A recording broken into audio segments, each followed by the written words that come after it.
Ladies and gentlemen, welcome back to your coverage of Starladder 3, or Star Series 3, whichever you wish to call it, a $15,000 land tournament located in Kiev, the capital of the Ukraine, sponsored by ASUS and Intel. And we will be jumping, and my name is Toshley, and I will be your commentator for the games we have coming up here for you today. Oh, it sounds so good to say that. Nevertheless, we will be jumping into game number 2 of Skane's Elite going up against Moscow 5. This is the group stages of Starladder 3, I believe, so as a result, it is a best of 2.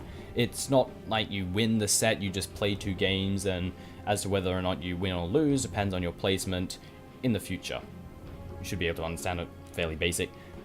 Nevertheless, we saw in the first game, the team of Skane seemingly dominated right from the start, though actually for the most part it was very back and forth, very even, but in the end the team of Moscow 5 made a few mistakes. Skane's Elite capitalized on that and transitioned that into complete and utter victory.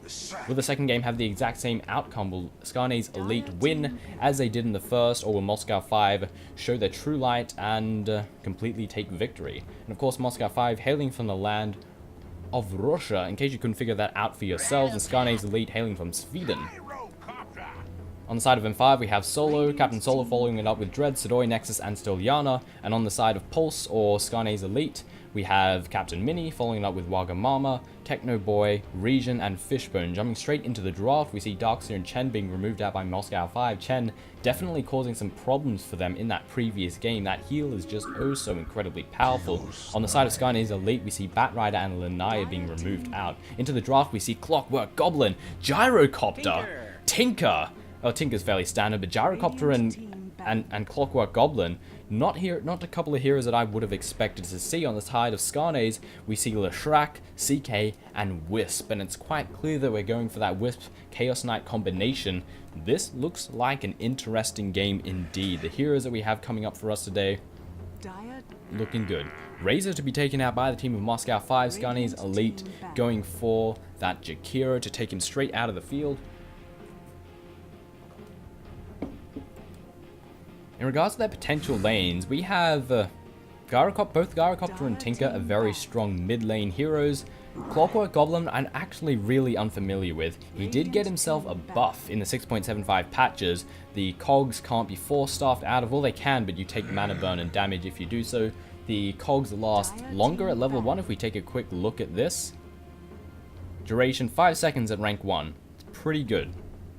Next couple of heroes to be removed out by Skane going to be that of Tidehunter and Omni Knight, with Moscow 5 taking out the Broodmother, and we're waiting in on their 5th and final hero to remove from the fray. It's unfortunate that I haven't actually casted many games with Clockwork or Gyrocopter, so I'm not familiar with the names of their skills. I know, okay, let's try and guess without looking. We have Clockwork who has Battery Assault, we have the Cogs, we have Flare, and then we have Hookshot. Okay, that's fairly straightforward. Gyrocopter, Rocket Barrage, Homing Missile, Flat Cannon, and Aerial Assault, maybe? Cooldown. Rocket Barrage, yes indeed, Homing Missile. Okay, so I'm not that incompetent. And Treant Protector, here's a hero that I would have expected to see a hell of a lot more ever since the 6.75 changes, because he has this global spell that's pretty good. It's global, it can heal towers, it can heal teammates, it's a refraction that can be cast on anyone, anywhere, and has a really short cooldown. Nature's Prophet and Venomancer to be the last couple of heroes to be picked up by Moscow 5, and Shadow Fiend to be taken up by Skane. The heroes in this game, it's looking like a good game. It might be fantastic and action-packed, and I don't know which team to go for, because both sides are going for some heroes that typically aren't seen, and as to how this game will be laid, I've not got a clue. Shadow Fiend will obviously be going solo mid. We'll see Wisp and Chaos Knight alongside each other. We might actually see maybe a tri-lane of some sort, with someone taking the off lane. Not sure. Honestly, have very little idea. Having a look on the Radiant side of the field, on the team of Skane, we see Region playing on that Chaos Knight, Wagamama to take up the role of the Chaos Knight, Techno Boy to play on the Shadow Fiend, Mini to play on that Wisp. And who am I missing out? I swear to God I missed someone. Fishbone, did I cover him on the Leshrac? Quite possibly. On the Dire side of the field, on the team of Moscow 5, we can see Solo playing as that Nature's Prophet, Dread to play as a Gyrocopter, Sidoi playing on that Clockwork Goblin, Nexus to play on the Venomancer, and the Gyrocopter to be played by Dread, which I already covered. Who am I thinking of? Starladder. That's right, and he will be playing on the Tinker toward that solo mid role. We will see Sidoi going down solo bottom, and at the top we're going to see Nature's Prophet in the jungle with Nexus alongside the Gyrocopter up at that top lane.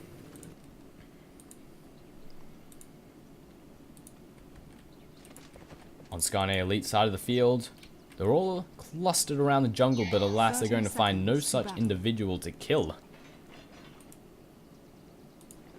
Sidoi's waiting in for that first rune to spawn so he can claim it immediately for himself.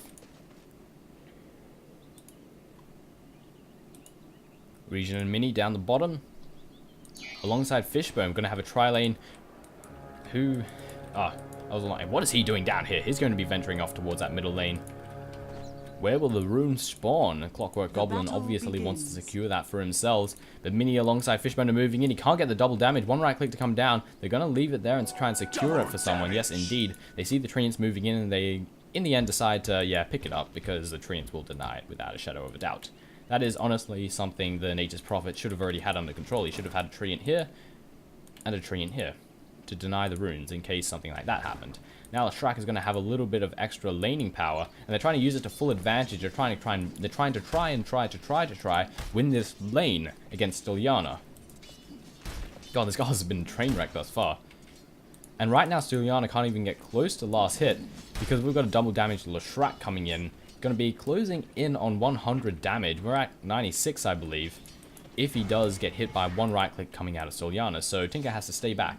The double damage will wear off. This will allow Leshrac to return to the bottom lane or maybe stay towards mid. In fact, staying towards mid will be the answer because, hey, it's a Tinker. He can deal a lot of harassment and damage to whoever they are laning up against. As I somewhat suspected, we will indeed have the tree rocket to fly through. Going to cause some problems, but he jumps into the invisibility. Does this... Oh, it gets dodged. It still goes down, but I mean, it still hits them, but it doesn't actually do any damage. Meanwhile, bottom lane, right click's coming down on Sidoi. Sidoi exchanging it. Tempo Boy really did not expect Shadow Fiend down bottom. Just really expected him in mid. Alas, not the case. And Treant Protector up at top. Now, what I was expecting was a tri-lane of some sort. And Treant Protector taking the off lane. But, not Buzz. And Starladder realizes that, yeah, I can't stay in this lane. I can't get farm. I can't get last hits. I can't really do anything, or else I fear dying. Or rather, risk dying. So I'm going to sack the Ancients instead. But the team of Skane are going to see this. You're going to absolutely see him. Meanwhile, Clockwork Goblin, the Wisp to come through. Sidoi taking a big chunk of damage. A few more right clicks to come down, but the damage in the end will not be enough to finally take him down. Nexus potentially being caught off will simply back off. Leshrac in the end undecided if he wants to try and help out or not. Simply going to return to the lane. And Starladder's finally getting the opportunity to get a handful of last hits. Has 3 under his belt, but Region currently sitting on 11 for 4 on the creep score. Sidoi's pushing forward once again. We can see Mini hiding in the sidelines, wanting to come in from the behind and deal some serious damage. There goes a tether. We don't catch him off with the stun, however. He puts off the wards, and I miss first blood. First blood. Tinker takes a falling towards this middle lane. The robot's doing a nice chunk of damage. Both sides are going to have to back off and pop off their regen in order to bring them straight back to where they need to be. Tinker immediately TPs straight back into the action. Needs to get that farm, get those levels, get those last hits. If things turn to shite, however, he can just start stacking this ancient camp, which will serve as his insurance trust fund. But I question his decision to pull the camp by bringing them down the stairs here. It's arguably easier and more effective, but they've got wards here. They're going to see that you're doing this. You can easily pull it back here. I've done it several times, and it works out fine, and they can't see you doing it if they have wards there.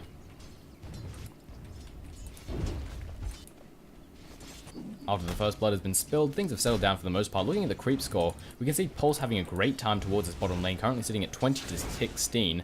However, this top lane is also doing quite nicely, with Dread sitting on 18 to 8. Middle lane, however, is being one very hard. Region currently sitting on 15 to 5, with the poor Tinker just sitting on 5 and nothing, and is indeed going to have to resort to stacking this ancient camp in order to get his gold. And it's risky because they're probably well aware that he's doing this. In fact, due to the fact that he's pulling them down here instead of, say, up here, they're going to see the March of the Machines anyway. And immediately, Mini wants to do something about this. In fact, he's going to stand his ground. Mini's taking some serious damage, and he really can't stand up against Ilyana. He might actually take a fall. One more laser beam will do it. It is currently on cooldown. There goes the rockets, and an easy kill for the team of M5. I have no idea what on earth that Wisp was thinking. It is a Tinker. You are a Wisp. You lose this battle. In fact, most heroes 1v1 is going to lose out against a Wisp. They're not going to come out ahead. Rockets to fly through. This will allow him to get some last hits, but meanwhile the tether goes in. There goes another raise, and a bit of damage being sustained by Sidoi. He's looking to try and juke in the trees, maybe set up some cogs and TP himself out. That is indeed going to be what happens. One raise, however, will be his death, and there it goes. Boom, there it goes. And an easy pickup for the team of Skane. Getting a bit of vengeance on that Clockwork Goblin after the rocket little snipe that just happened. Sidoi immediately returning to the lane, claiming himself a couple of last hits. But a raise immediately lands on his face and becomes a bit of a nuisance. Ilyana, March of the Machines will allow him to get some last hits without having to venture too far forward, and it will push Pulse away from this lane, or else they will sustain some damage from the from the robots. Bit of a nuisance, needless to say. Wagamama, 8 for 0. Haven't actually seen all that many living armors placed on anyone. Maybe I just haven't been paying enough attention. But when Clockwork Goblin was getting damage down here, living armor would have been great. Nature's Guise needs to come down before the missile comes in to hit. He's going to do it. He's gonna just tank it. Okay then. Big creep wave moving in, pushing in on the offensive. Wagamama's backing off. He's a little bit too cautious to try and venture in. Venomous Gale moving, or rather Venomancer moving in on the offensive. The tower sustaining a nice chunk of damage. Back towards its middle lane. Mini once again trying to fight the Tinker. He has double damage and he's a Tinker. One does not simply one-on-one Tinker. It's not an easy endeavor to undertake. Top tower sustaining a bit of damage, being brought down to half HP. Wagamama is uncertain as to how he can handle this. There are plague wards everywhere. There are creeps being a nuisance. But in the end, the tower will not get taken down. Wagamama, however, should pull these range creeps up here. Make sure that they don't continue to do damage to that tower, because the HP can actually come back. Living Armor, which he should be casting on the tower right now, can regen the health of the tower. In fact, I believe it's the only ability in the game that can actually heal towers. As to why he's not casting it on there, I have not a clue. He keeps casting it in on himself. And this could be the death of the tower. He should use it because it also acts as a refraction and it heals the tower. Come on, there we go. Heal on the tower. Fantastic. And that will make life just a little bit more difficult. Oh, Furion is TPing in. Going in on Wagamama, the Treants have joined the fight. And this will be the death of the tower. There is little that he can do. If he stays to defend, he will die. If he leaves, the tower will fall, and it does indeed fall. Sentry wall being placed down just in case he is somewhere nearby. And the first tower of the game immediately secured up by the team of M5. They might be losing in kills, but they're getting a little bit of vengeance in the term of towers.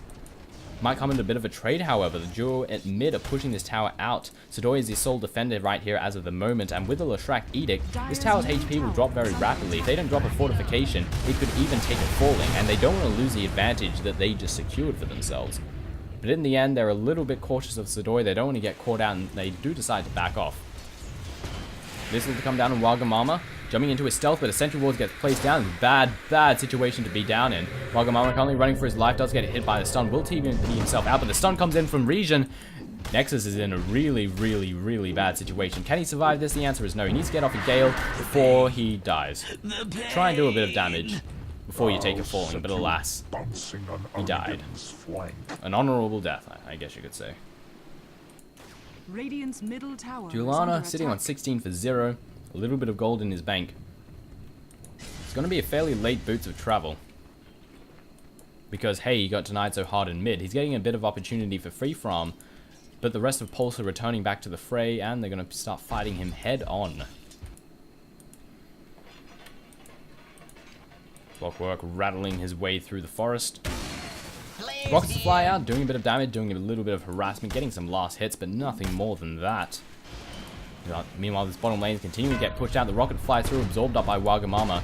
Dread is just, he's killing the creep wave, he's getting some last hits, and he's trying to take down, or at least do some damage to this tier 2 tower. There's very little that the Treant Protector can do about it.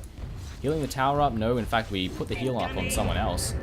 Sidoi awfully low on HP, he's looking to be very dead.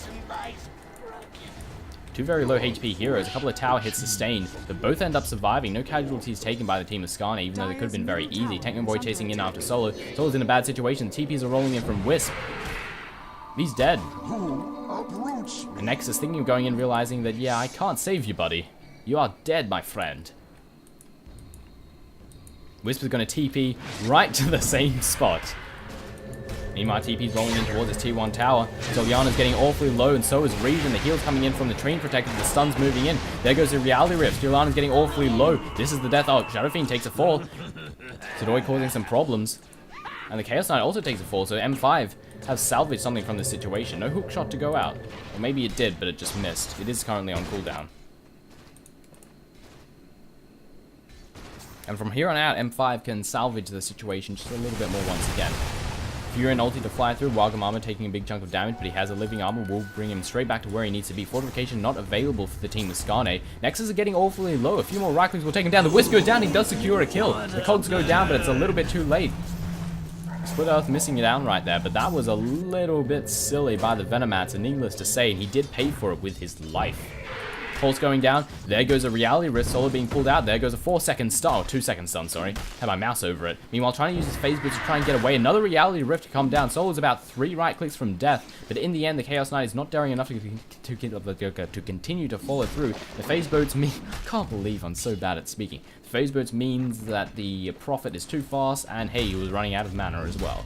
One big problem with Chaos Knight. Runs out of mana fast.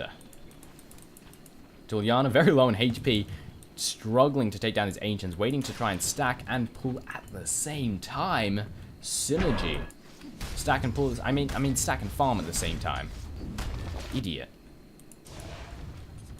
Fishbone, having his HP brought back to where it needs to be because of that global spell, that of living armor. Very surprised we don't see more play of Treant Protector, honestly. That spell seems so good. They definitely hyped it up on Talk Dota, saying, oh my god, first ban, first pick Treant Protector, and I think this is the only time that he got picked in this tournament. Bit disappointing. TP's rolling in. Coming in from the Wisp, they're looking to go down on Sidoi, and Sidoi is dead, tries to TP out at the last moment, but alas, no such TP will be had. Sidoi just walks straight into the cogs, because why not? The Wisp will TP straight back to where he was. As to where that is, I'm not entirely sure. Somewhere. There. Pulse alongside Wagamama, looking to unify towards this top lane. They want to try and take down the tier 1 tower that stands itself here. We have Boots of Travel yet still, Yana? Yes, we do indeed. Not too bad, actually. Despite the awful start, he still got his Boots of Travel by 12 minutes, idiot. So, salvage from a bad situation. Could have been far worse. In the end, not really all that bad at all. It has come at a cost, however, because Chaos Knight has had absolute free farm at this middle lane. He's currently sitting at 60 last hits. And the next highest is, of course, at Shadow Fiend. The team of Skane are much stronger in the farm department as of this moment, and they have extra kills as well, and a tower advantage. The towers are actually dead even, never mind. But Pulse are the ones very happy with their current situation, and my Nexus being caught off. He is so incredibly dead. The Venomancer takes a full killing spree, being achieved by the Wisp, currently sitting on 3 kills and 1 death available for him. Fury and ulti flies through, and this will be a very easy tier 1 tower for the team of Skane. They just need to wait for the next creep wave to move on in.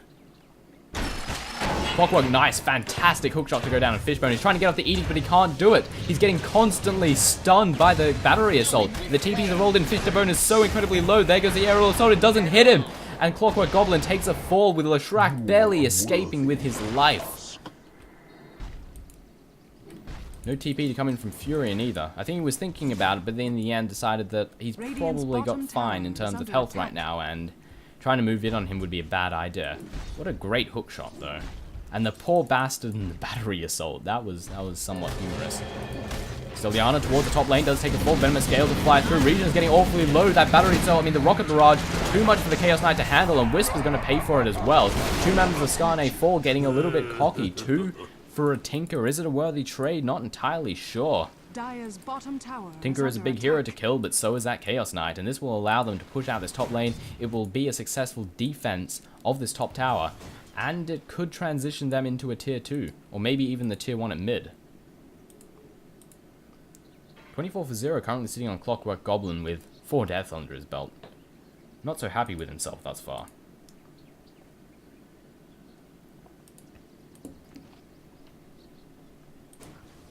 Freeway will rapidly be eliminated. A bit of tower damage, I was trying to say.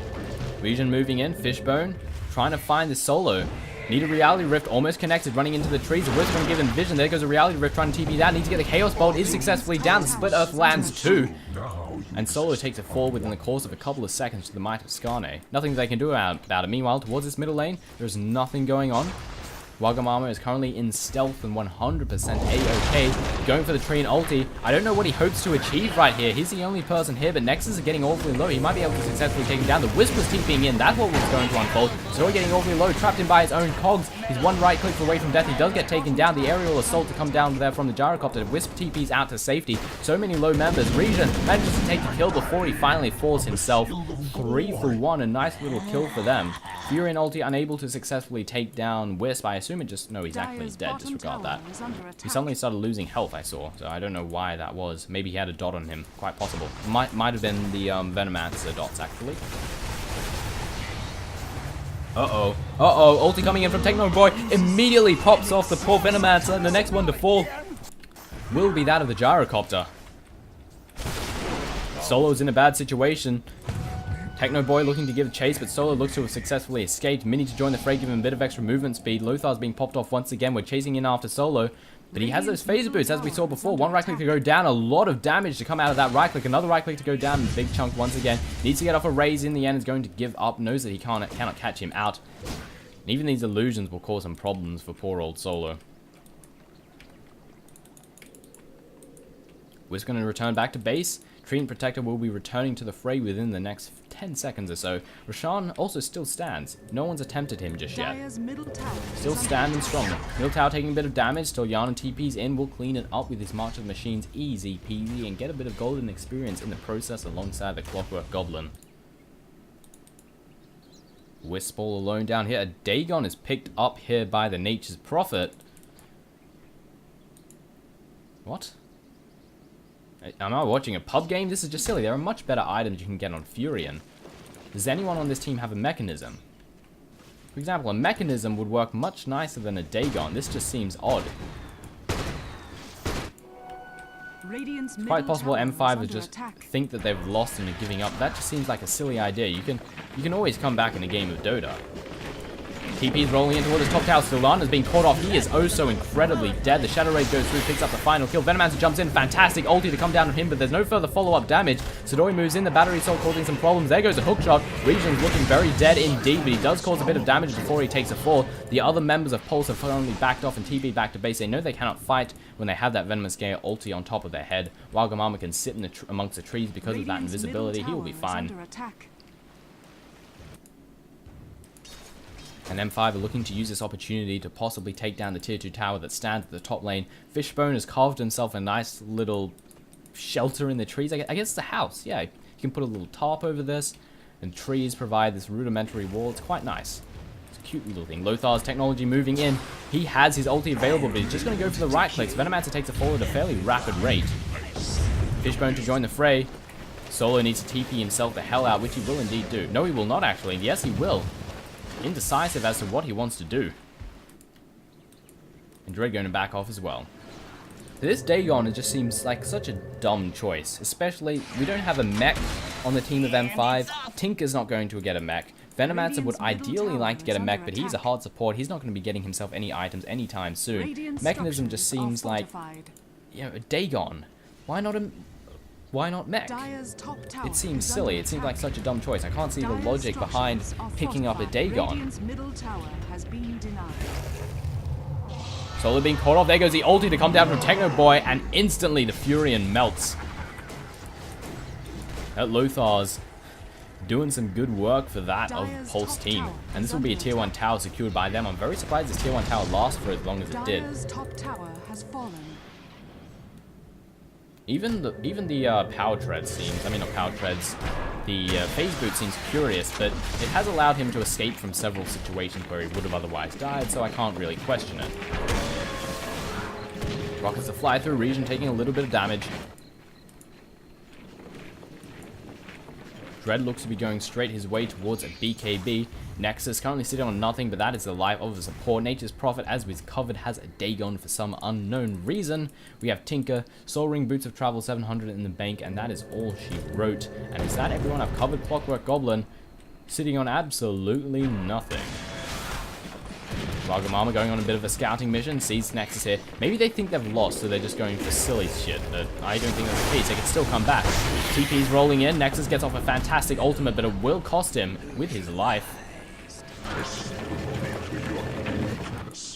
On the side of Skane, how are we looking item-wise? Wisp almost has, in fact, he has enough money for his mechanism. On the side of Treant Protector, we are currently sitting on just some arcane boots, nothing more than that. That's our main big item. Shadow Fiend going for a Mad to next, has himself a Lothars, as we've seen him use effectively many times before.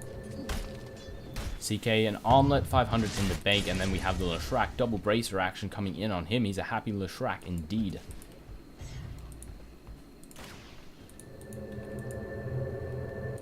And how can M5 proceed from here on out? Well, if they build smart items, it might help them, instead of Dagons. Mechanism would help immensely. It's essentially a vitality booster for your entire team, as well as a bit of armor. In fact, it's actually more effective than a Vanguard. If you get, actually that's for when you pick it up. So it's not really a Vanguard for everyone, it's a Vanguard for you, essentially. Nexus moving in, trying to catch up Techno Boy, but alas, they're going to do no such thing. Rockets to fly through, get a bit of last hits, do a bit of damage, give a bit of vision. Fishbone thinking of coming in from the sidelines. Furin's TPing in. Looks like we want to... What is he thinking? Oh, no, wait. He's going to get caught out. There goes the Sprout, rather. Ulti to fly through. A bit of damage to be sustained. Nexus is going to pay for it, however. Meanwhile, a lot of action is unfolding somewhere. Holy, but people are dying down right here. Shrek takes a fall. Region moves in. There goes a Reality Rift. Solo is dead. Wagamama Stolyana needs to back the hell off. He's going to get hit by a Chaos Ball very soon. Double March Machine doing some serious damage. 2-second stuns and the death of the Tinker. An Ultra Kill secured up by Region. Pulse from here on out are looking... They're looking strong. They're looking like... It doesn't look like M5 might be able to come back from this at all. 24-12. They have a nice tower advantage under their belt. We take a quick gander at the gold. A 5k advantage, not as significant as I would have thought. And in the experience department, we're closing in on a 10k advantage, which is fairly significant. And with many members of M5 dead, they will be able to take down this tier 2 tower easy peasy. Region will simply right-click his way through it. He's also sitting at 2600 in the bank. Troll Shaman just sort of chilling out here, dominated here by the, the gyrocopter. Thought he might try and deny, didn't even attempt to. But the tier 2 tower taken down and a big team fight won. The team of Pulse are simply going to back off. They might even transition this into a Roshan, but it is a bit risky with the entire team of M5 being online. And you should never, even if you're this far ahead, you should never, ever play, don't ever think that you've won. It's a bad mindset to have, because you can always lose, you can make mistakes. TPs are rolling in, Nexus being caught out, 3-second stun to land down on him. Shadow Fiend takes a kill on Nature's Prophet in the meantime. The right click's coming down on Nexus, and he is so incredibly dead. Clockwork Goblin thinking of moving in, deciding in the end not to. Dread, however, is in a bad situation. The ulti can come out from Techno Boy, the BKB being popped off. Fantastic use of his ultimate, but alas, it's not going to kill him off. Techno Boy currently sitting on 100 HP and does successfully get away. Wagamama moving in, Reality Rift as well, the ultimate to come down from Region, and that is the death of the poor guy that he just killed, the Tinker. Oh my god. And a triple kill is secured up by him. Very lot of low HP heroes here, however. Region might want to leave. Then again, who is this hero we have right here? He is Treant Protector, he has living armor. He can bring them straight back to where they need to be. And we also have a mechanism available, which has just been popped off, and every single member of Pulse is back to full HP, with the exception of the Wisp, who's a little bit low, but who cares. And this middle tower will take a very rapid fall, and Fortification is available, but is not used, because the team of M5 realizes they're going to need it when they push down to the tier 3. Which they are not even doing, they're actually rotating to the tier 2. They're looking to take down every single tower, increase this gold advantage, and while we're doing it, we're going to farm. be efficient with our time. If we're traveling past a neutral camp, let's kill it. However, Solo's in a bad situation. We have Techno Boy right-clicking him down. One more will do it. TPs are even rolling in. A lot of dedication to get this kill, which will successfully be achieved by the team of Skane. That TP was 100% unnecessary, but why not? Why not? Oh, Wagamama scouted out of Styliana here. And he could find himself in a bit of death very soon as well. There goes the ulti coming in from Treant Protector. Styliana can't move anywhere. Doesn't have a force up to get himself out. Reality Rift to go down. 2 right clicks and the death of Styliana is had before the eyes of Regen, the Chaos Knight. Dread alongside Nexus. What can they hope to achieve right here? Absolutely nothing. They cannot take in this trio of absolute wreckage coming in from Skane. Ulti to fly down, it's just going to tickle them just a little bit. The BKB has popped off. It's actually doing a nice amount of damage. Regen has popped off his BKB, however, and the right clicks are coming down on both accounts. Rocket Barrage to go down. Venomancer takes the fall. Regen, however, is looking to be dead as well, but Techno Boy moves in. One more right click will do it on Dread. There goes the... misses just slightly, but the stun to come down to stop the ulti, and this will be the death of No, Techno Boy survives. The ulti goes down. Dread just barely survives. TP's rolling in. We want to try and catch up Wagamama. The Dust of Deceit. The Dagon instantly zaps him. And suddenly, M5 are looking to have turned this around. They've just entirely wiped the team of Skane with a couple of silly moves that they have made. He's leveling up the Dagon, for God's sake. Mr. Furion, please, beg you, build something useful. I mean, he just... a mechanism. No one on M5 has a mechanism. What's a mechanism? A really good item. Like, an insanely good item. If your team has a mechanism and the opposing team does not, your team has a very significant advantage. It's as simple as that. Leshrac going his way towards a Bloodstone wants to be able to spam off his ultimate with absolute impunity, not having to worry about mana in the slightest. Treant Protector has Vlad's, and what is this a recipe for? Some Drums of Endurance. We see the Shadow Fiend has himself a Manta style. Next he's going for a Crystallis for those glorious crits. We can see CK has himself this delicious Desolated. TP's rolling in. Who are we getting caught out? Nexus is so incredibly dead. Sidoi can do absolutely nothing. Puts off the cogs. He gets pushed back. 4-second stun, but they're not going to move in on this. Dread moves in. Split Earth to go down. Just killing off the creep wave right here, and they TP back to the base. Roshan is yet to be taken down as well. Solo being scattered out. He's in here with the Treant. He needs to stun him. There goes the ulti to come in from Treant. They really want to get down Solo. Reality Rift to follow it up. One more right click, and that is the death of the Natus Prophet, who immediately buys back. Who needs to use that Dagon. What a shame. He could have used that buyback money for another Dagon. Radiant's bottom tower I heard they're really good, better than mechanisms. But if he does take down this tower, it will be a worthy trade for that buyback. Fortification goes down. He's dead. Techno Boy moves straight in. He's going to try and TP out. Will the damage be enough? The answer is no, it will not. And Furion does successfully escape. A few more right clicks and it would have been enough, but alas. Maybe if the TPs hadn't been had and it didn't scare Furion off, then maybe. It was a little bit silly by who was TPing in there. Meanwhile, Sidoi is going on a bit of a scouting mission. Sees Techno Boy right in front of his face. Does he want to go in on him, however? Courier's being caught out. He's going to move in on that. Now's the opportunity. There goes the battery assault. But oh my god, Sidoi gets killed in 3 hits. That was one silly idea. Max Soul Shadow Fiend with a lot of farm. Meanwhile, Roshan takes a falling. Meanwhile, I need to start saying meanwhile. Aegis of the Immortal secured up here by the Chaos Knight, and from here on out it is essentially GG. While M5 did win that nice little fight, it's not going to be enough to bring the game back, not by any means necessary. They need to win a lot more fights like that if they want to have even the tiniest sliver of hope of coming back in this game.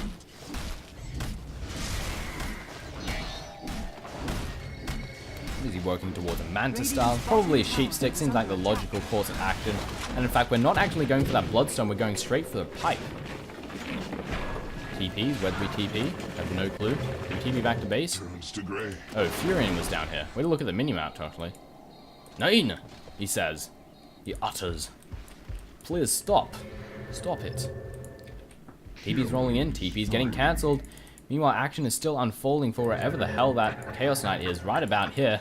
Just gotta keep missing those kills, man. That's how you commentate. Phantasm being popped off. We're charging in on the offensive. Fortification is not available for the team of M5. The ulti to come down from Gyrocopter is gonna actually completely wipe down the illusions. No, it does not.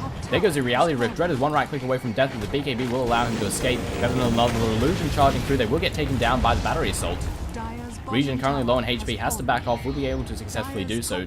Armlet toggling going on left, right, and center. Sidoi, rockets to fly through, will it catch anyone off? No, it's a little bit too far. Region will rapidly get back where he needs to be. Looks like he wants to work his way towards an assault cuirass next for the next item for him.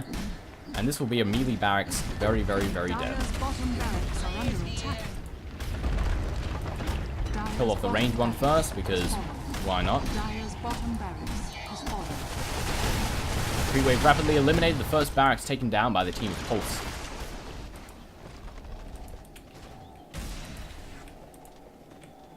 And from here on out, M5, as I've mentioned a few times, I don't think they can come back. I think Fury needs to farm a bit more and get himself another day on. Dire's top tower is under attack. Sacred Relic and Hyperstone? Just thinking to myself, like, what is he going for? They don't build into anything, those two. Of course, separately they do, but together they do not.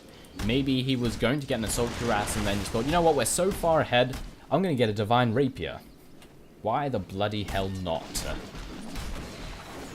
Maybe he wants a Hyperstone just for a bit of extra attack speed, but doesn't want to dedicate himself to a bit more. Meanwhile, ulti as well, Venomous Scale to come down and reach. I said meanwhile again, Reality Rift to come down, and they TP him straight out of base. The ulti to come in from Dread. Popped off a bit prematurely. M5 are grouping around the spot they are waiting in for it. Sidoi jumps in, the Sprout goes down, the Clockwork Goblin, our Cogs are going to follow it through. The Heapy straight back into the action. Wisp is caught out. Wisp manages to successfully tether out, but Region is taking a large amount of damage. The stun to come through, the death of Region, easy peasy, but he has, yes indeed, the Aegis of the Immortal to return him straight back to life and into the fight where he will simply leave and not continue to fight. And I need to stop saying meanwhile. I need to stop saying that I'm saying meanwhile. That's just as bad. Towards this middle lane, an easy pickup for the team of Skane. I mean, this entire game as of this moment is pretty easy peasy for them. Phantasm being popped off, Region charging straight in, fortification is available, but they're not going to use it. Ulti to come down, Solo immediately being bursted down, but it's currently trapped in the trees for the next couple of moments. Dreed is being right-clicked down, he popped off the BKB, but it doesn't matter. The damage coming out of Techno Boy is far too much for him to handle. Needs one raise, needs a raise, where's a raise? No, the right-click will be good enough. Region continuing to right-click everyone down, TPs are rolling in. 4-second stun and the death of Tinker. The GG is being had on both accounts, and this is the death of M5 and the victory and proceedings of the team of Skane. Right click, dead. Mega kill secured up here by Region, and GG coming out of both sides. The tower will fall within the next couple of moments, and Skane, as they did in the first game, took convincing victory over the team of M5. Dire's middle tower has fallen. Dire's Death to the fountain. Dire's courier has been Alright, they're gonna go some fountain farming. Wisp is gonna die. Techno Boy moves straight in. He's also gonna die. No, he does manage to succeed. I guess the death animation didn't play. Ladies and gentlemen, my name has been Toshley. This has been Star Series 3. Skane going up against M5 in the group stages of course, Star Series 3. Skane took the first game and they took the second game. And that will be all. Hope you've enjoyed the game. I'll see you next time.